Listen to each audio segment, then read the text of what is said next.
Are you feeling overwhelmed with the craziness that's going on in our world right now? Week after week after week of just endless amounts of things that are provoking fear and uncertainty in you? Well, tell you what, I've gone through that myself, not only in the SEAL teams, but working for the agency and as a father of 4 daughters.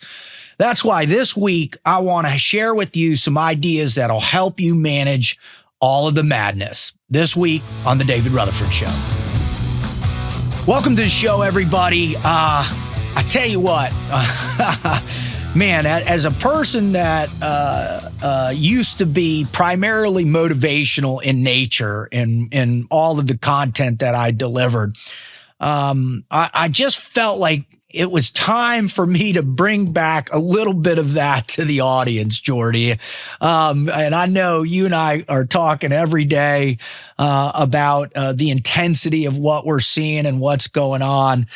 So I just thought, based on your advice, I thought it would be a good idea to just give some ideas that I've learned over the last 30 years as a motivational performance coach, professional speaker and author and podcast host that I think could help the audience. Well, I think you'll help me too. I'm going to just selfishly claim that this is going to be a personal therapy session for me because without getting into it, I think I've seen one too many just disappointments politically and in all the news lately. So I need some help, dude. I need a boost. Well, I'm getting that a lot. And as a matter of fact, I think I get 3 or 4 texts a week being like, hey, Rut, man, when are you going to do a show that has some positivity involved in that? And we need a little bit of that old school Rut back. And so I'm happy to oblige for sure. All right. Thank you. We need it. You got it. All right. So first and foremost, one of the things that I think takes place when we are so connected is we don't have a lot of time to take a step back and reflect on all of the situations that are taking place, or better yet, what are the core emotions that are really adding an imbalance to our subjective perception of things, right? And you know, I think the first time that I really started to try and understand that was as a young athlete growing up and all the different sports I played and going and playing in college and then really failing pretty monumentally in that endeavor. And then recognizing that in order to be able to figure out how to manage all of these fears that riddle us from, you know, all these different external and really internal limitations that seem to present themselves in all the different forms, whether it's in good relationships, bad relationships, challenges in our ambition, or really in our inability to push ourselves to develop the particular skill sets needed to match that ambition. It wasn't until I went into the SEAL teams that really emerged and became more fundamental in the approach of that development. But I'll tell you where it really shifted for me is when I became an instructor. And, you know, after probably about 6.5 years in the teams, I got the opportunity, or I was forced into the opportunity, I should say, to become an instructor at SEAL qualification training. Now, for those of you who don't understand, you know, the famous course in SEAL training is basic underwater demolition SEAL training. That's a 7-month course. That's your indoctrination. That's your kind of the proving grounds where you really have to expose all of these ideas, right? You know, what are you really afraid of and how much capture that has on you? You know, how strong is your self-confidence a day in and day out as you're constantly being exposed and forced into failures? And then what your team orientation looks like and whether or not that team orientation matches a very focused approach to your purpose, which is to become a part of a unit, an organization that's bigger than yourself. And so all of that exposure took place, but in buds. And then what happens is you are essentially have been reprogrammed. And you've been reprogrammed in a very sophisticated way. This program has been in development for over 80 years, really starting in 1943 in the build up to the D-Day invasion. And, during that time is really where, the most famous evolution in our training profile, the Hell Week, the famous Hell Week actually emerged. And it's one of the very unique evolutions that's still intact today because of the significance of what transpires emotionally and intellectually, physically, and all those, the four main categories that I think are relevant to assess ourselves, right? Physically, mentally, emotionally, and spiritually. And so as they leave buds, they're essentially these little robots, Jordy. I mean, we were, if you would have said, hey, Rut, go run into that brick wall, well, hoo-yah, instructor, whatever, and I go run into the brick wall. Yeah, not even a question, not even a question, just as hard as I can go into the wall, and that's it, period, right? But you kind of have to be, right? Like, yes. And the reason is because, and this is where people really struggle the most, is we are programmed from day one. You're a new father. And I'm sure even while your child was in your wife's belly, you were playing music for that child. She was reading stories to that child. You were speaking to the child.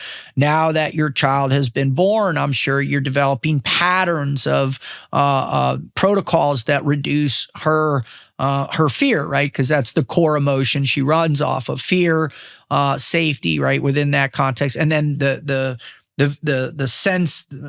sensation of love, right? Those are those really core emotions: fear and love, right? Is what I'm taking a lesson from our previous guest, the legendary Coach Swider. And I'm already, I'm telling her I love her every single day. She don't understand a word I'm saying, but I feel like there's some connection there. And that's what we do. We program, right? And that's a programming, imprinting, whatever word you want to talk about. But that's what's taking place. And so, depending upon how you're raised, obviously that nurture environment, right? What you're exposed to, what different types of training, sophisticated training programs or protocols. And that comes as a result of Montessori school or preschool. It comes in, do you have your child watching the videos about sight words? Are you teaching multiplication tables? How early are you exposing them to group sports or to activities outside, or hiking, or camping, or fishing, or whatever you are going to try and program your child in? That takes place. And then there's the non-focus programming, the result of watching parents fight, or trauma, or your own debilitating circumstances. Let's say you grew up in an impoverished family with a single parent, right? Maybe you had multiple siblings that were problematic within the family. So all of that is programming. So, really, and where it really starts to manifest, I think, is going through that prepubescence and puberty. Now, all of a sudden, you have this system and you're trying to understand your own personal identity, but you're still not sure about the world because you just don't have enough reps. And so what Buds does, in my opinion, Buds takes that system and forces you to either press pause on it, which is most likely what it is, and then to compartmentalize all those pre-existing ideas or imprinting or skill sets that give you a framework to operate in, and forces you to set it off to the side and say, all right, we're going to teach you this new system because in the very near future, we're going to want you to put yourself in situations where people want to kill you, and then you want to kill them, more importantly, right? And so that's the development process that's taking place.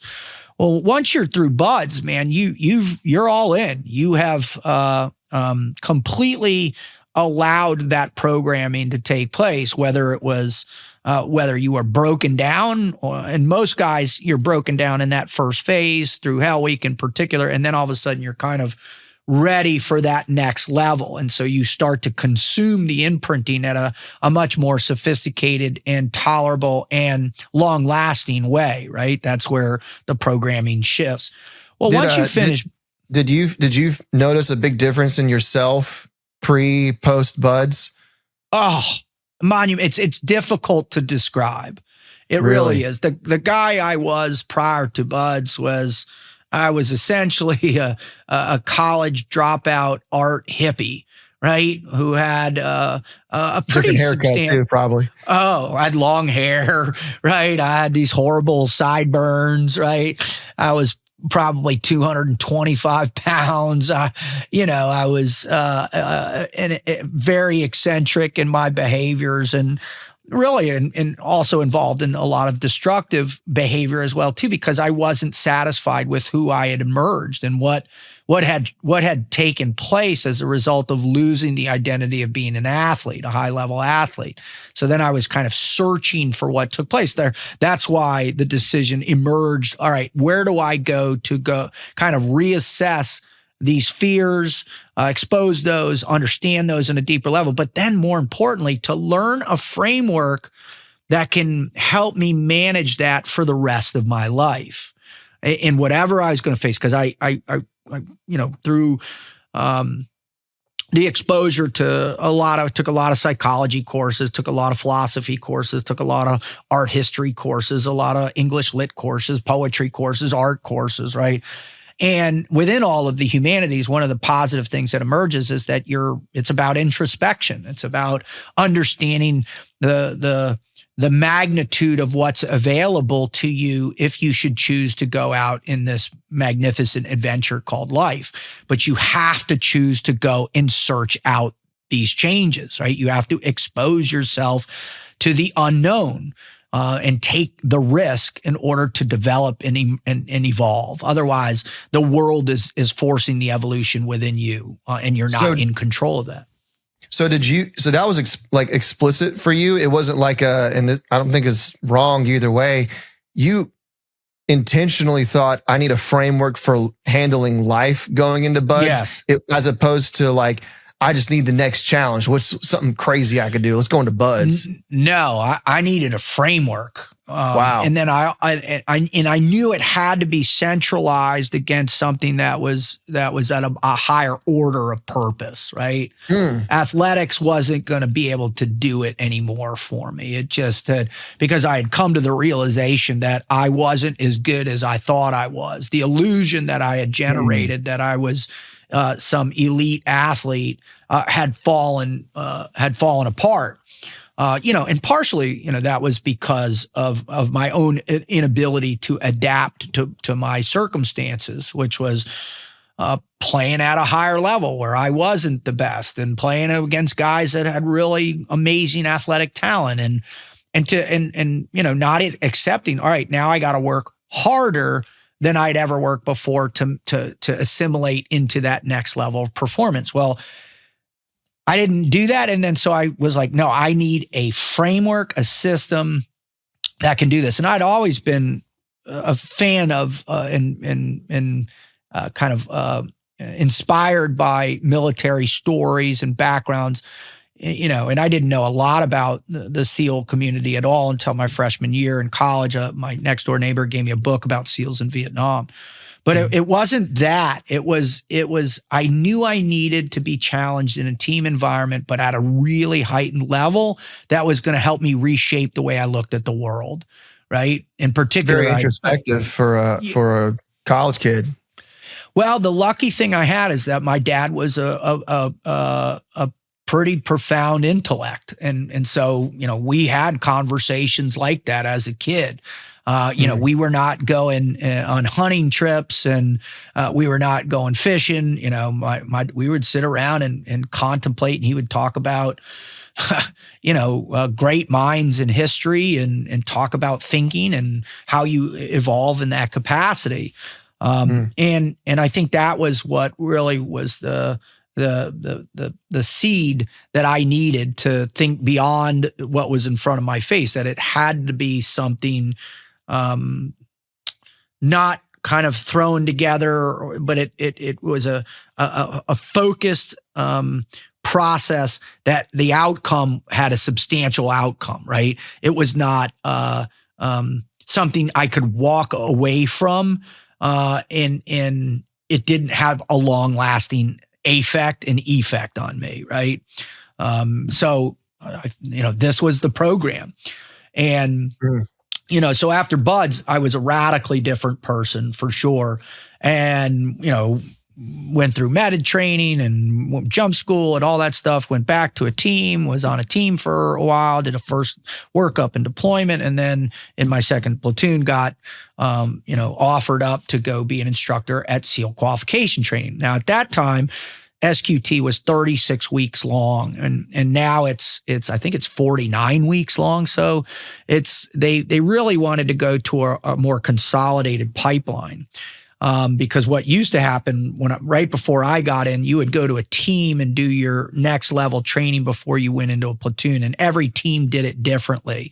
And so guys were at different stages in their career, and it was really disjointed. You might go over to team 3, go through STT in a couple months, and then be in a platoon, whereas team 1, your probationary period could last 6-7 months before you finish and start it up. And so they wanted to get a conformity to it that made more sense for the community itself, and that's why SQT emerged into and now it's even advanced even further now. So now it's this straight 2-year pipeline. But what I found fascinating about SQT was that it was really this unique thing, because we had these robots, but what we needed to get them to do is to start thinking independently again, right? To be free thinkers, because that's really what a commando is, right? A sea, air, and land commando, what SEAL means. And so you wanted a free thinker, but that could think, in the moment, unique, creative thinking within the context of how the operational environment was emerging in the kinetic nature of war, that they could make real-time calls that kept the advantage, the tactical advantage in place for the unit, right? For the platoon, for the fire team, for the swim buddy, whatever it might have been that was in the engagement. And so I very quickly, I had some really amazing guys that supported me, because I was just a one platoon wonder. I'd only done one platoon, and your reputation is measured by how many workups and deployments you do, and you call that your platoon, right?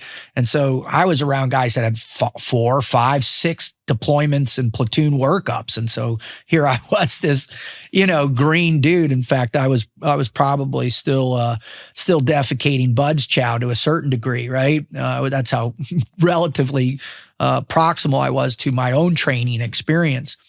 Well, it's hard because you just got your whole identity and your personality to some degree just decimated and broken down. Not decimated, just subdued. So who I was before is subdued. Like, it doesn't erase completely, but all of the pre-existing things to which you manage fear and confidence and team orientation, they're subdued, because a lot of that is impeding on what they want you to become, which is to completely have the self sovereign to the team. That's the essence of our culture. That's the essence of all great teams, and what the culture needs to be is you train the individual for the self, which is very natural. Our complete framework of the world itself is selfish in nature. That's just the way it is, right? Is to be subservient to what the team needs to have happen in order to be accomplished. Which just sounds hard because they just brought this, so they subdued all of the self-centered part of you, right?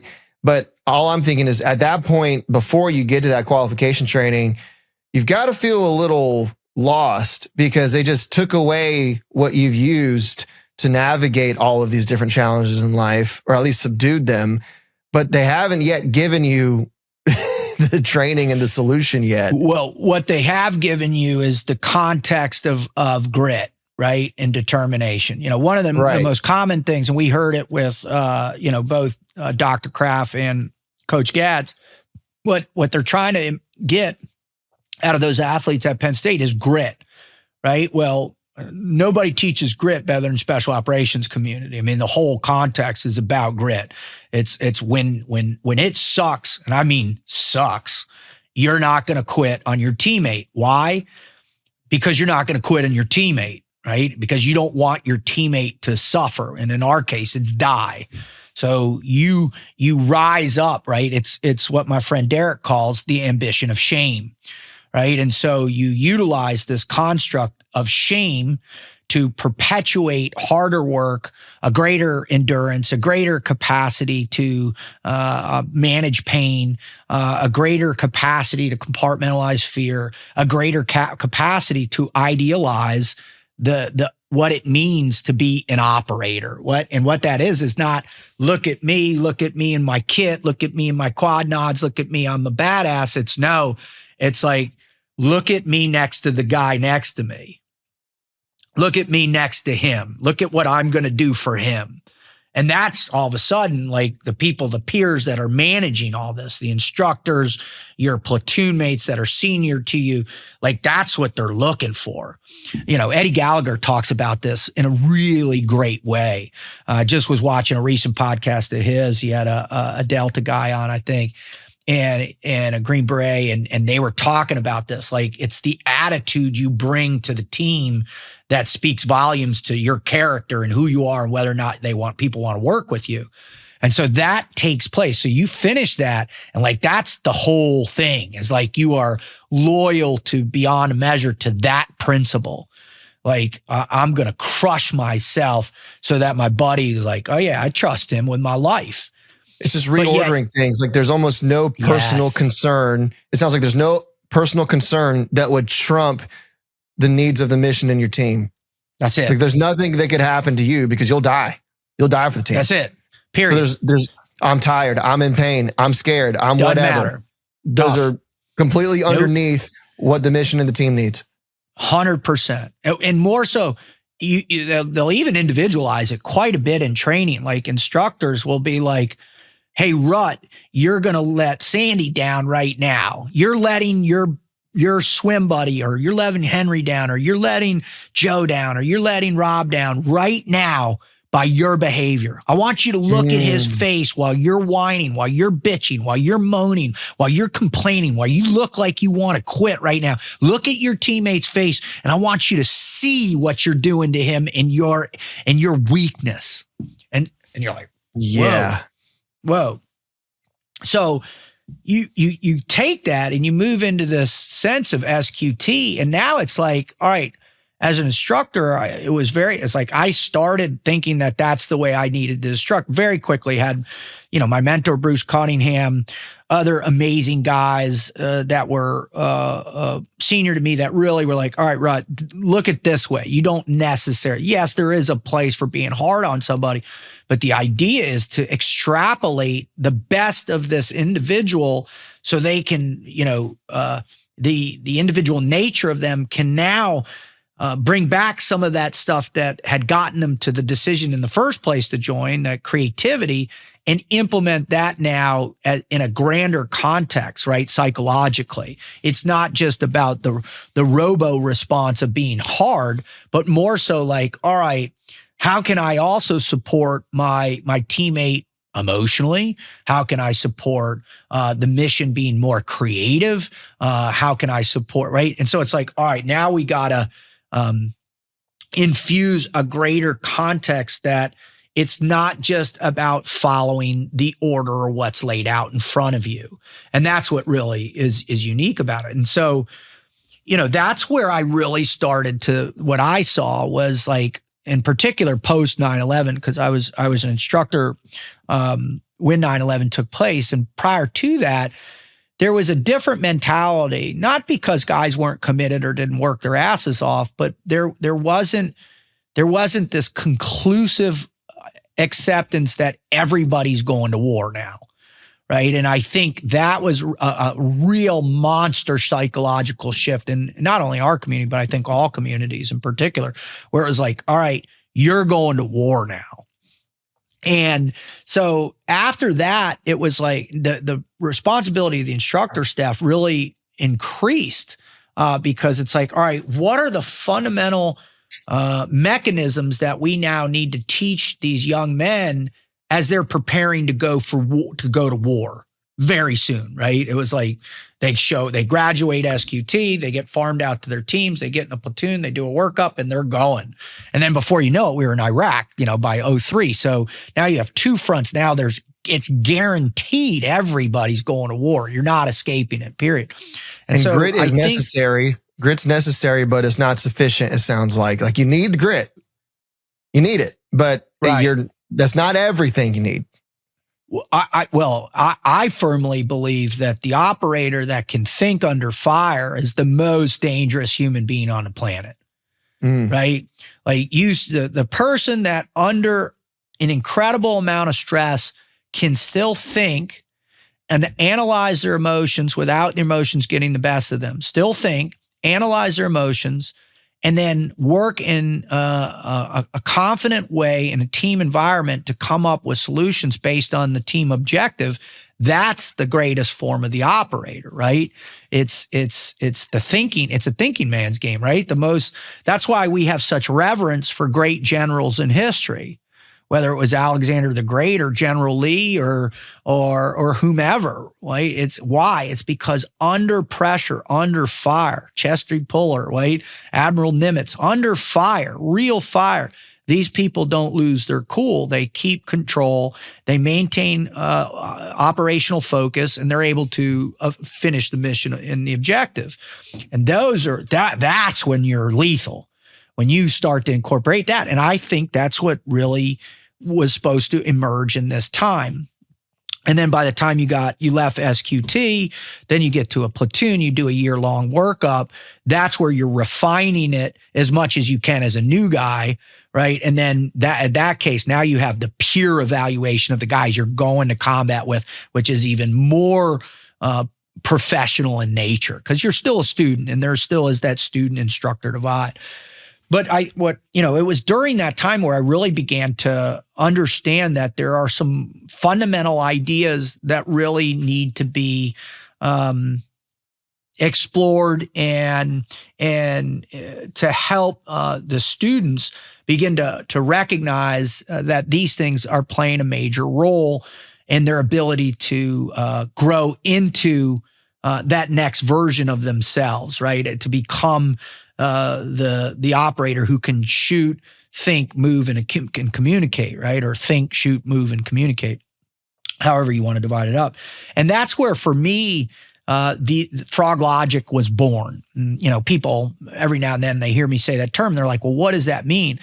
And initially, the whole thing, when I started Froglogic in 2005 into 2006, it was basically to expose people to these core principles that I think are underneath the main psychological formats that they implement the development of a frogman, of a Green Beret, or whatever. Like, there are some fundamental core concepts, these principles of the whatever particular mindset you need to have to be a member of a group like this. And really, that's where the Froglogic concepts emerged. And the first one that I really focused on was the idea of self-confidence. Now, a lot of people are like, well, how does self-confidence play a major role? Like, I'm a pretty confident person. I can handle myself. But you really got to ask yourself, like, is your self-confidence that intact? Now, one of the things that we see, and I would see with students, you can bang on a student, but if you bang on a student long enough, they're going to be defeated, right? And that's like the American public right now, I think. And you bang on them long and hard enough, and they'll either walk away, check out, and I think you and I talk about that quite a bit. People are just over it. They're done paying attention. They can't keep up with the news cycle. They can't keep up with the intensity of being lied to and the corruption and all that. So a lot of people will just check out. But again, as you and I both know, if you check out, the problem only gets worse, right? And so this is the thinking under fire thing you just said.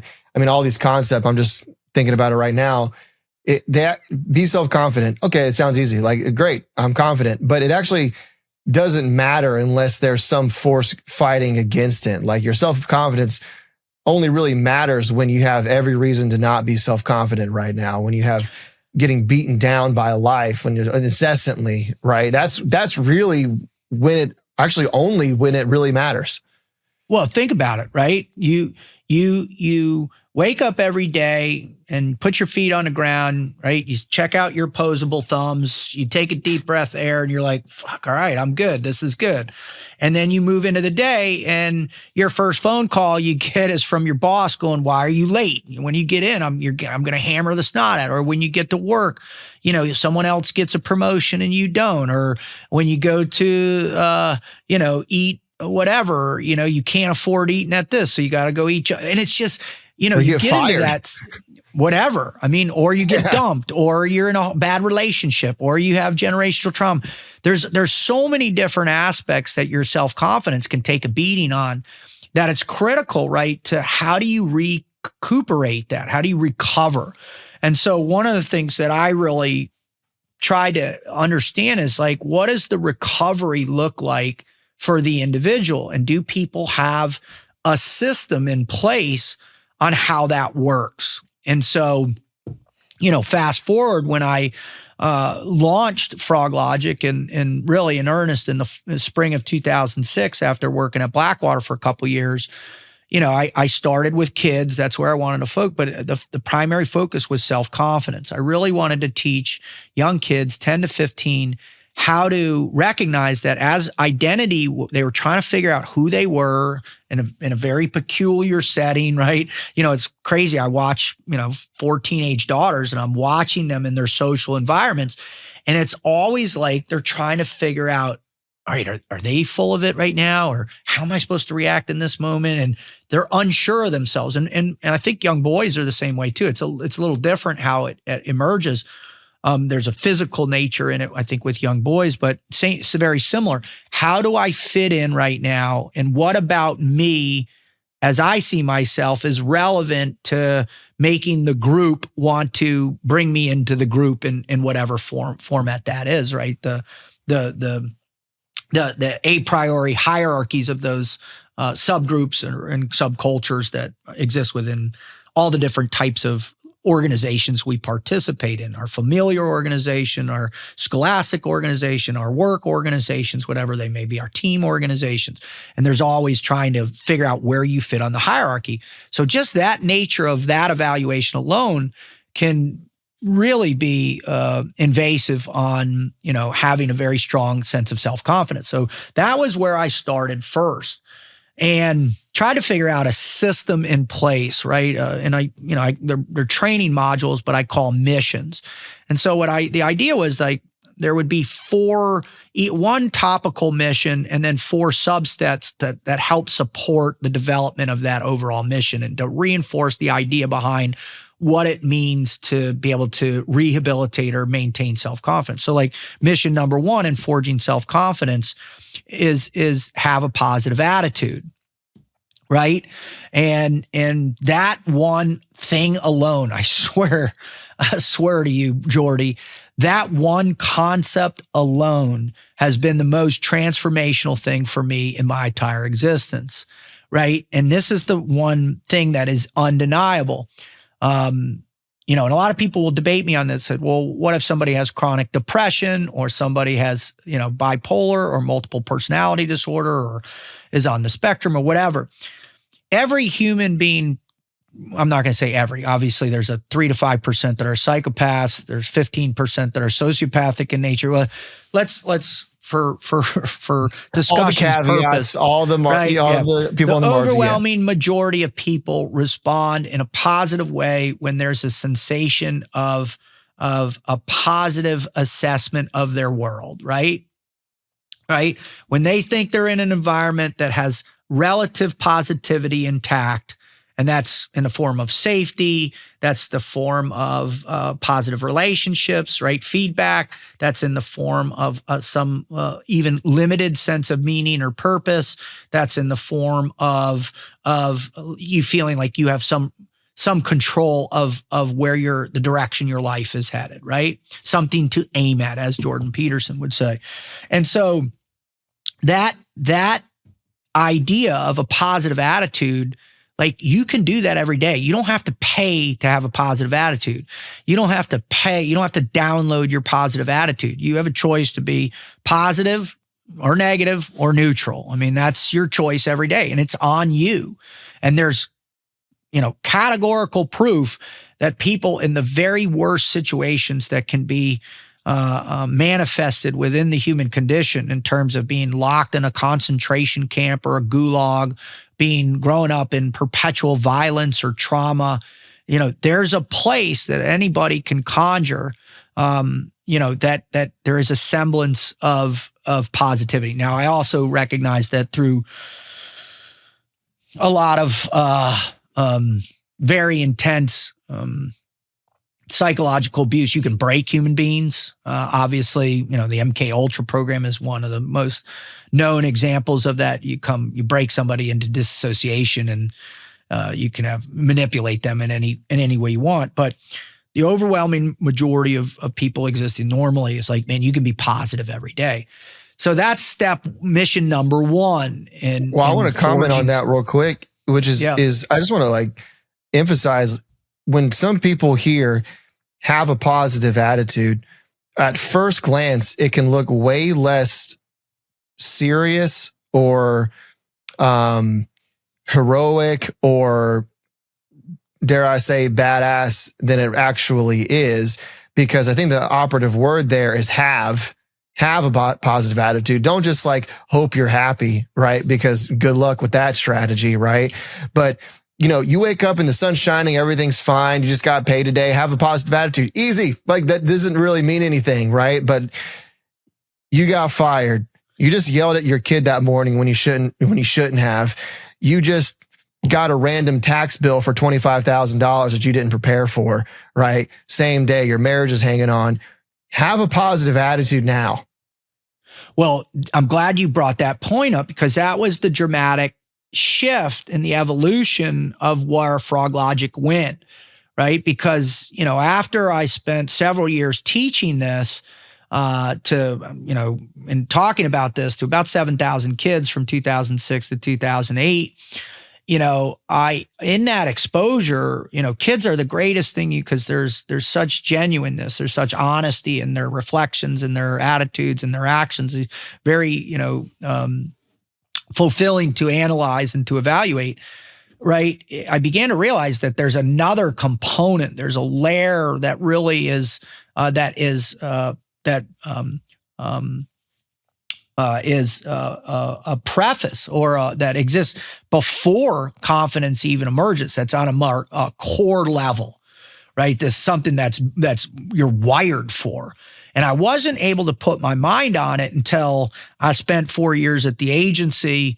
I ended up writing my first adult book. I'd written a children's book about self-confidence. And when I worked at the agency, I wrote an adult book on self-confidence. And as I was writing this, and then when I left the agency and started speaking again, the question always came up. Well, were you afraid? Were you afraid when you went through Hell Week? Were you afraid when you went to combat? Were you afraid when you were overseas? Were you afraid? Were you afraid? And then I began to realize, wow, there's an underlying component that supersedes the idea of the construct of confidence, right? Of self-confidence. It's this innate thing, this thing that's woven into the framework, the wiring, and the emotional framework of who you are from birth, right? Mm. And that's the idea. That's the emotion of fear. And all you got to do is look at the way you're set up, right, on a biological level within your limbic system in terms of stress hormones and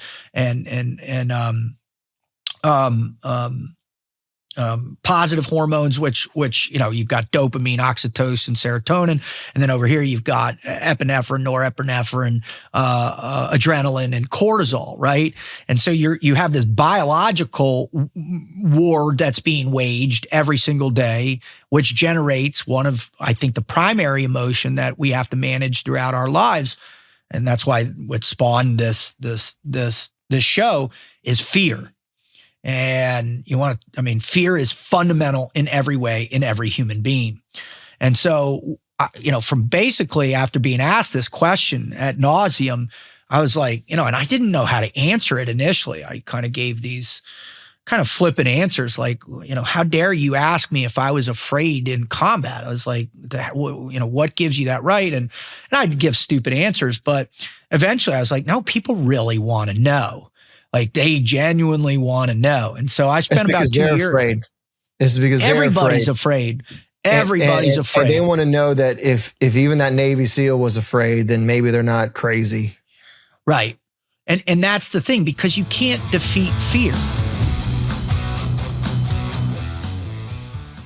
I hope you're enjoying the show so far. Sorry to cut in, but I had to give a shout out to one of our core sponsors, and that's Firecracker Farms. I've been using this product for a couple years now. It's my good friend Alex, his family. It's a family-owned business.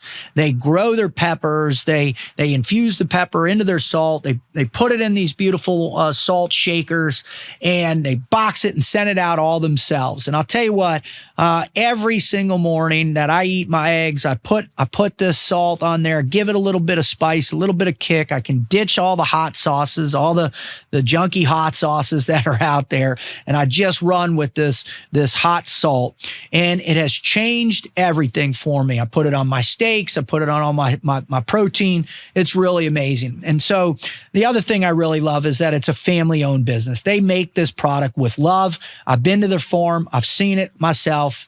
Trust me when I tell you, they really care about what they do. So if you want to test it out, go to firecracker.farm. And if you want a little discount, punch in RUT Romeo Uniform Tango 15 for your little discount, and you'll have it sent to you. So you don't know what you're missing. Your taste buds are calling, screaming for this product right now as we speak. So go to firecracker.farm. Booyah. It's just an impossibility. You can't. You're wired from it, and you've been taught it your whole life. It's a anybody who says you can or they're not afraid is lying. This is lying. Well, there's this idea, that dude's fearless. No. And I know guys, one of my friends has almost 800 combat missions, and I'd ask him, hey, dude, were you afraid your last deployment? He's like, Rut, I was getting shot at. What do you think? Of course I'm afraid. I just know how to manage it better through these other ideas that are woven into our training and my own psychological development through an idea called stress inoculation, but also through the deep introspection of, and for what a lot of guys talk about it is, if it's my time, it's my time. It's the acceptance, right? That fear's an integral part of my job, my existence. And so if I allow fear to overwhelm my aptitude to deliver skill sets under these pressure environments, then I'm not going to be what I want to be, right? Well, and that happens in everyday people too. I'm sorry to interrupt you, but it happens in everyday people. It doesn't have to be just you're shot at, right? Even I just got a small dose of it. You have a kid, they've got people who depend on you. That's what I was going to ask right? you. Were you afraid before your kid came? Absolutely. Yeah. Because you realize, you start thinking about, I got to provide for my family. I got to do all these things. And immediately you go, okay, well, what do I need to do that? And then the next stage is you just picturing all the scenarios. And here's the thing.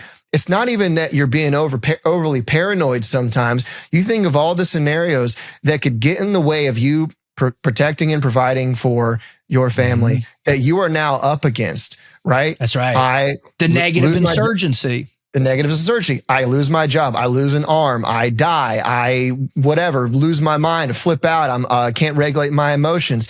I make a wrong decision about some decision inside of a hospital that turns out bad, right? There's so many things you start realizing, and it's not even crazy because you could do those things, right? It actually could go wrong. I could mess up. Let me correct that. I will mess up as a husband and a father. I will. Right? That's right. So those are, and then also that's actual real world consequences for the people that you love and depend on you. It's actually real.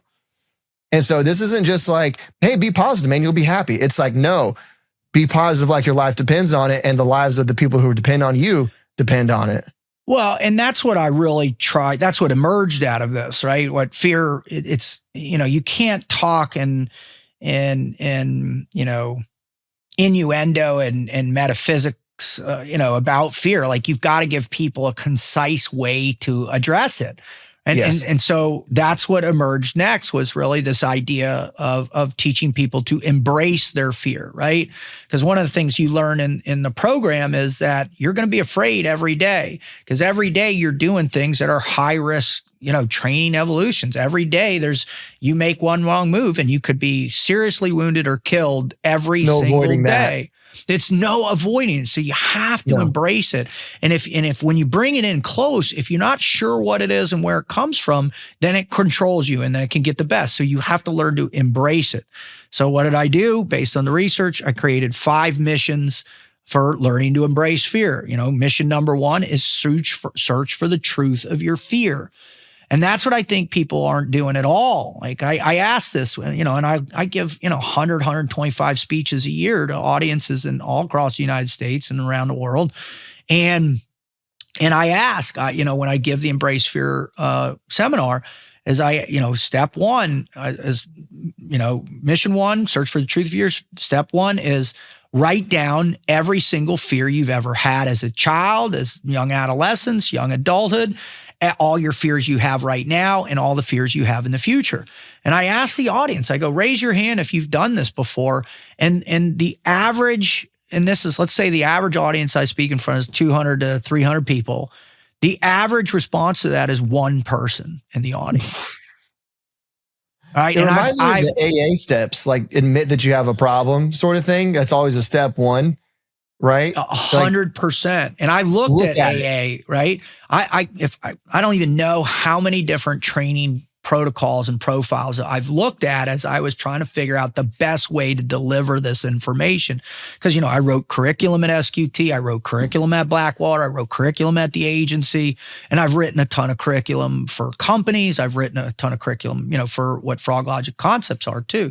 So I wanted something that was palatable for everybody to understand this. So, most of the curriculum is journal based. It's really just doing some introspection about yourself based on different sequences or experiences you've had. And then there are also some other activities that propel you out to go ahead and evaluate yourself in real time under different stressful situations or environments by choice.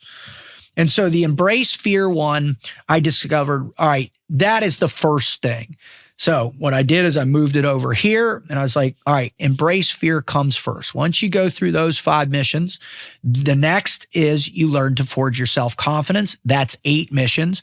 Then what emerged all around that time too was, all right, everybody wanted me to talk about team orientation. What makes a great teammate? What makes a great follower? What makes a great team?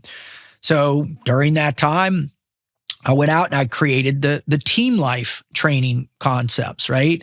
And within that, there's 4 missions. And I believe there are like 4 core concepts behind living a team life, really dedicated. Mission number 1 is defining your level of commitment, right? Because if you're not committed, forget it. It's just, and, we've been hearing this since we were little kids, everybody, your coaches, your teachers, Rutherford, you're not being committed. You're showing up late. You're not working hard. You're half-assing it. You're not doing your homework. You're not giving it your all. You're not participating. You're not committed. So it's this word that's firmly integrated into our development as human beings, right? As this core understanding. But yet when you ask people how they define commitment, in particular, if I set up a team, which I do when I work with teams, whether they're corporate teams or professional athletic teams or college teams, one of the things I ask is like, all right, independently, I want you to write down how you define commitment. Now you write down how you define it. And then I take these and I read them off. And yeah, there's certain similarities, but there's a lot of stuff missing. Right? Because what happens over time, core ideas and principles or belief systems, they become muted, they become cloudy, they become convoluted with other, internal desires, wants, or wishes. And the orientation around the team is not there. And so, really try and teach that essence that the self is sovereign to the team in this. So, mission number 1, step 1 is define yourself physically and how you're committed to being better.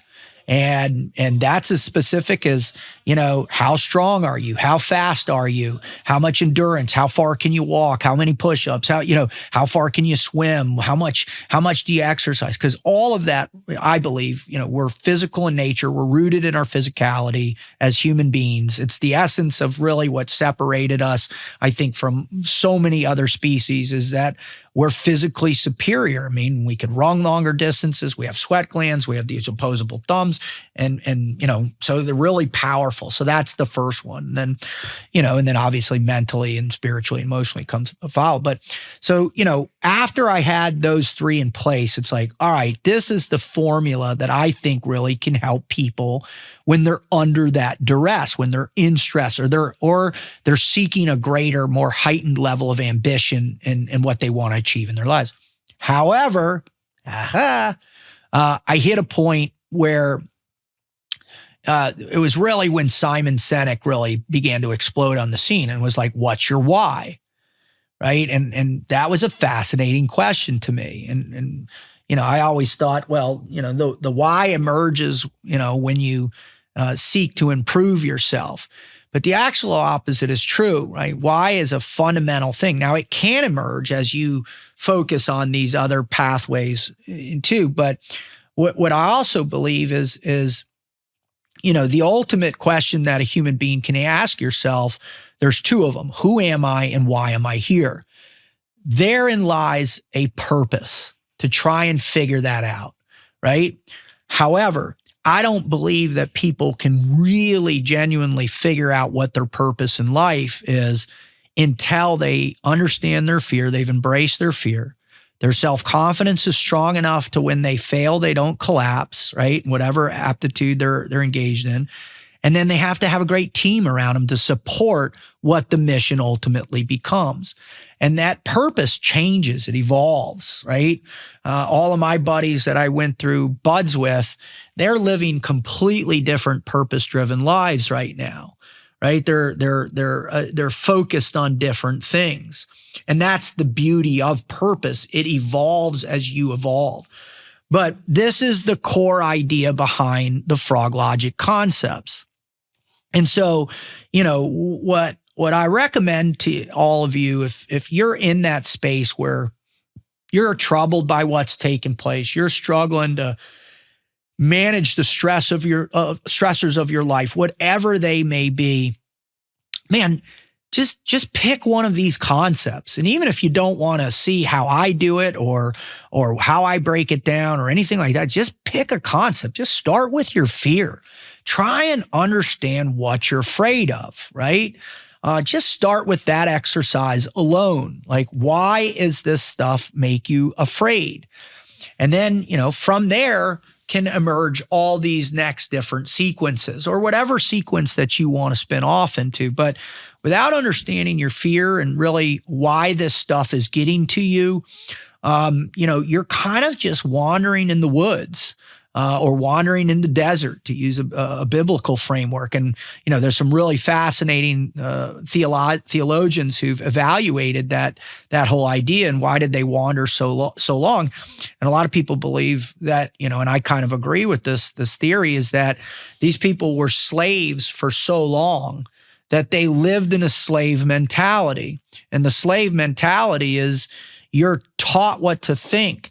You're taught how to act. And if you're not sure, you're waiting for somebody to say, do this, do that, think this, think that. And that you're always enslaved if you live there. And where are you most enslaved to? The fear of not knowing what's coming next, because you're waiting for life to happen to you. And that's essentially the negative insurgency that I talk so frequently about. That's the insurgency placing you on the anvil and working you over, and you have no control over that. But when you take hold of that and you start with understanding, well, I know what I'm afraid of and I know why, then now all of a sudden you're like, all right, what am I going to do about it? That's placing yourself on the anvil and you're working on yourself. And that's where I see, and back when I was an SQT instructor, that's kind of loosely what I was trying to do, is to get these kids to admit, to recognize you chose this path. Now, what are you going to do to evolve in the next capacity in it? What are you going to do to become the best version, not only of yourself as a SEAL, but what are you going to do to become the best version of yourself as a person? And that's something I struggled with immensely while I was in the team. I was so uncertain of what it was meaning, where I would take it, how I would emerge it. And thankfully, towards the end of my career, I finally got some people that were really able to inspire me to go down some better paths than I had chosen previously. But, again, we recognize, Jordy and I, we're in this every day thinking about, what is the best way to deliver this information, and it was to mitigate all that in you, to lower or reduce the anxiety of that tsunami of information, or to help you deconstruct it and pull it apart so you can take one piece at a time and assemble a perception that best fits where you're at, that doesn't degrade your faith in the teams you're a part of, that doesn't degrade your self-confidence, and most certainly that doesn't provoke a heightened sense of fear. And by all of these metrics or these ideas that we're trying to expose you in the way, in particular, should you want to choose to utilize Froglogic, that's the intent. That's really the intent about why Jordy and I are doing this. It's the intent why I've done what I've been doing for the last 30 years, is to give you some type of formula that I have invested quite a bit of time experiencing myself through my own evolution as an individual, as a human being, as a man, as an operator, whatever you want to say, as a father, as a Christian, and mostly, and then to share it, and in order to kind of help you manage this tsunami of fear. So I hope you enjoyed the show. Too? Yeah, Can I just say real quick is I think that's great. This is fascinating, because I do think something I didn't realize for a long time is that I do think men need a framework. I think you need a framework, because otherwise you're going to try to make up your own framework. And I don't mean to sound pessimistic, but you're going to fail. And I don't know what kind of, there's a lot of different frameworks you can go off of in different situations in your life, right? Like, it could be the Navy SEALs, sign up for the Navy SEALs. It could be learning from mentors through something like Froglogic. It can be Christianity. It can be anything, right? A lot of different things. But something I didn't realize for a long time was that I actually needed a framework, that I could actually, I thought I could figure stuff out on my own, figure it out. And looking back, it's just pure pride. It's just pure pride getting in the way of everything. And I think having a framework is everything. So I'm glad that this exists, basically, and people can get help from it. Well, I appreciate that. You're right. I mean, from day one, right? You have a framework. You have a framework how to perceive everything you do. There's a system, a process. And so, the hardest thing, I think, as any human being that really has the propensity to think that there's more to life than just consumption. There's more to life than just excess. There's more to life than being selfish and seeking your, the deepest desires you have, right? And that's to contribute. And so how do you best contribute? How do you best contribute, to your team? How do you best contribute to your family, to your loved one, to your children? And you're right, it's a framework. And that was the whole reason, the whole impetus behind wanting to create something that was rooted not in some mythological self-help stuff out there at all, but really based on what life is really about, I believe, which is how it's fundamentally imbued with suffering and pain, and there's no escaping it unless you alter your perception to be able to, in the midst of those moments of pain, to hold on to the things that make us feel truly blessed, and that all of this is worth it. And that's those connections, those deep, intimate relationships, not only with those we love most and hopefully with God and Christ, but more so with yourself. So you're right. We do need framework. Yeah, dude. Yeah, man. Exactly. That's it. Awesome. Well, I just want to say thank you to everybody. Hey, listen, if you're digging the show, please, what we need is we need you to like, subscribe on all our different platforms. We really could appreciate comments. Say whether you love us or hate us, everything's good. Feedback's great. If you have any ideas for shows for us, go ahead and reach out at at davidrutherford.com. You please follow us on all the different social media. We're on X. That's at D Rutherford Show. All the other platforms is at David Rutherford Show. That's TikTok, Instagram, Facebook, Patreon. If you want to join us on Patreon for $2 a month, we give some extra content. We're getting ready to release an actual speech I gave that is about this, which is the Froglogic concepts, its history, the core, the fundamental. So you can find that on our Patreon account. If you want to follow me specifically, it's just at Team Froglogic. You can follow me on all of them. Mostly I'm on X and Instagram.